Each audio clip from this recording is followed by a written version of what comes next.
Has the DOJ been compromised? It's a very simple question here.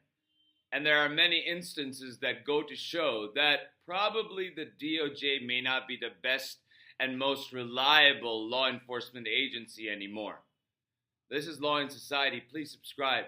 Let's talk about what the DOJ is investigating and arresting people and what it is not doing. It's not investigating the murder of Renee Good. After a lot of pressure, it has opened a civil rights investigation into the murder of Alex Preddy, but not Renee Good, at least not that I've heard of. Is it because she's a lesbian? Is it because she's a woman? Or is it both? Then there's the outrageous act of arresting a journalist practicing his First Amendment right of freedom of the press, arresting Don Lemon and 3 other journalists whose name came up after Don Lemon's arrest went public. Because without that big ticket item, the other journalists were just going to get buried and they were just going to continue to detain and disappear them from doing their jobs. Not releasing the Epstein files that the law requires. Even the release that happened that Todd Blanche released with today's disclosures or yesterday's disclosures, DOJ still has not, and it is now saying it will not release over half of the Epstein files, and the release documents are redacted. They are saying they're not going to release it because they're part of an ongoing investigation.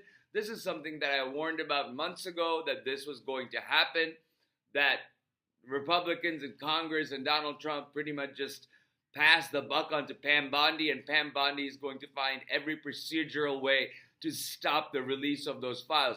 That does not necessarily violate the statute, but that conflicts with DOJ's policy of not divulging any information if there's an open, ongoing investigation about those topics over which they have evidence. And that's what they've done. They've opened investigations. We don't know how long it's going to last. We don't know whether we're going to see those other documents or not. I would say we're likely not. Then indicting James Comey and Letitia James. They both failed, but that's not for a lack of trying. Blackmailing states to turn over voter data as condition precedent for removing DHS agents from the state. And that goes to show that Donald Trump's police state about immigration is not about immigration at all. Immigration is a pretext for which he's sending in federal agents that will corrupt the voting process in this very important midterm election year.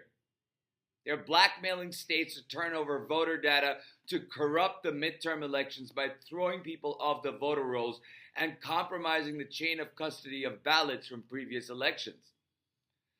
Using partisan talking points to go after left-wing groups when DOJ is supposed to be neutral and investigate and prosecute without fear or favor. Todd Blanche was asked whether he's going after left-leaning groups, and he said yes. That's not what the DOJ is supposed to do. They are supposed to follow the law without fear or favor. This DOJ is considering indicting Jack Smith, who conducted an investigation and sought indictments and got them from 2 grand juries against Donald Trump. But they are thinking about indicting Jack Smith for having followed procedure law and having done his job. They're arresting and charging protesters instead of carrying out their DHS mission. Like I said, immigration was a pretext. They are arresting and disappearing and charging protesters. They're prosecuting members of Congress for trying to perform their oversight duties, like Representative McIvers, who was allowed into the New Jersey Detention Center, and then she was charged for, I think it was assault, but whatever the case is, she has, as a member of Congress, the right to oversight, especially if she's part of the oversight committee, the right to oversight without notice. And this regime will not allow that. They're stopping states from conducting criminal investigations against federal agents who operate outside of the law, use excessive force, and severely injure or even kill civilians. They're stopping Minnesota's ability by not cooperating and giving them the evidence that they need to build a case against the murderers of Renee Good and Alex Preddy. We know that this man named Jonathan Ross is the one who murdered Renee Good, but where is the investigation and prosecution of that? We still don't know the name of Alex Preddy's murderer, and it's important that we know the names of all of those agents who participated in that horrific killing by the state. They're defending immigration enforcement actions in court despite clear showing that immigration agents are breaking the law.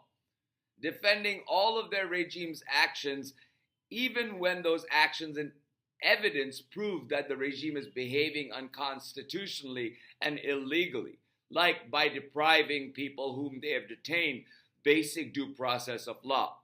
Now there's thousands and thousands of people who are in these detention centers, and we need to raise the red flag and need to stand up and talk about them on their behalf, that they need to have their due process rights given to them.